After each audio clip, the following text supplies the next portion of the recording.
एक भूखी बुढ़िया रहती थी। उसके पास खाने के लिए कुछ भी नहीं था और वह दिन रात भूखे पेट सोती थी। वह अकेली हो गई थी। उसके पति और बच्चे समय से पहले ही इस संसार को छोड़ चुके थे।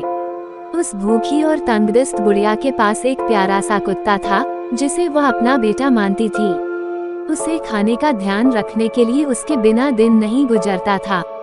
भूखी बुढ़िया के बेटे जैसे वो कुत्ता उसके लिए एक आशा का संदेशवाहक था।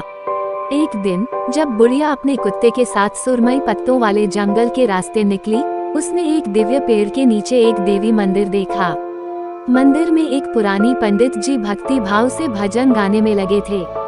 बुढ़िया ने उनसे कुछ भी मांगने से पहले उन्हें ध्यान से सुना और देखा कि उनके आंखों में एक अनोखी चमक थी। धीरे धीरे उन्हें एक अद्भुत शक्ति का एहसास हुआ। उन्होंने भगवान से मांगा कि उन्हें और उनके कुत्ते को खाने का एक रोटी दे दें। उनकी नियति प्रशंसनीय थी और उन्हें देवी माँ ने ध्यान से सुन लिया। ध्यान और विश्राम के बाद देवी माँ ने बुढ़िया के सामने एक सोने के प्लेट में एक स्वर्णिम रोटी रख दी और उसके कुत्ते के लिए एक चांदी की प्लेट में चांदी की एक रोटी रख दी। उन्होंने बुढ़िया को धन्यवाद दिया और उनसे कहा कि वे इसे विशेष भक्ति और विश्वास के साथ खाएं। बुढ़िया बड़ी खुश और आभारी हुई। वो अपने प्यारे कुत्ते के साथ रोटी खाती हुई वापस अपने घर की ओर लौट आई। उसे एक अजीब सा आनंद महसूस हुआ जिसे वह कभी पहले नहीं महसूस कर पाई थी।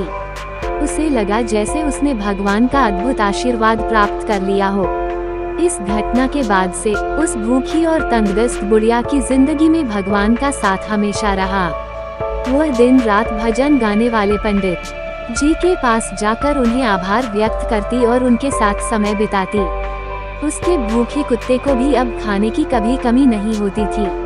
इस कहानी से हमें ये सबक मिलता है कि यदि हम अपने दिल की सच्ची आवाज को सुनते हैं और भगवान के प्रति विश्वास रखते हैं, तो वह हमेशा हमारे साथ रहते हैं और हमारे जीवन को सजाते हैं।